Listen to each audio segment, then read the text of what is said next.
Okay, so we are working on you building self-trust. We're on day 3.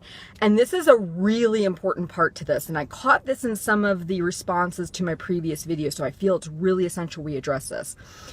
It is very important the way you frame what you say. So for example, I'm going on a business trip and I'm not going to eat the sweet treats. I'm going to eat the one treat I brought. I'm not going to have those. Okay. When you say I'm not going to, I shouldn't, I'm bad if I do, whenever it's couched in this kind of negativity, your initial response is you want it that much more whether you realize it or not. Let's think about a child. If I tell a child you can't have those cookies, you have to have X instead, what does that kid want? He wants the cookies you told him he couldn't have.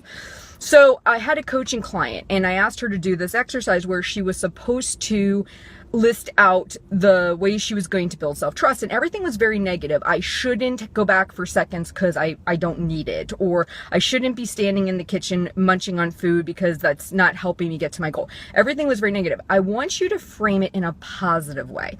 So here's how it goes for me. Example, I don't say if I know I'm going to a party, Heather, you absolutely are not having any of the sweet treats on that table. That is your commitment to yourself. You're going to honor it. Ooh, that doesn't sound very nice. But what I am going to say is this: Heather, you love your body so much that when you get to this party, you're going to take a plate and you're going to fill it with beautiful vegetables and fruits and enjoy it.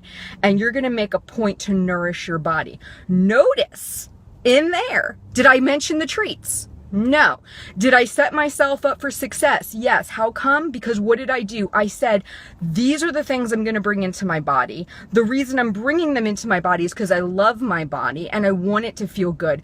And guess what? When you go in with that mindset, you immediately start on a positive note. And if I were to have a sweet treat, I don't feel shame or guilt, because you shouldn't feel shame or guilt for having a sweet treat.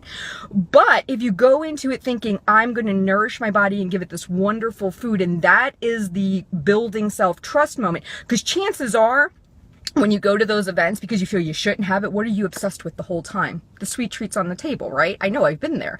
So instead of doing that, you look at all the fruits and the vegetables and you load up your plate, never once thinking I can't have what's on that other table.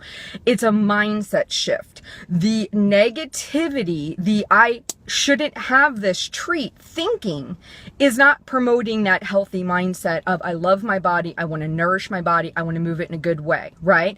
So I'm excited. Today, I want you, when you make your promise to yourself, that one thing you're going to do with almost 100% accuracy, I want you to reframe it in a positive way.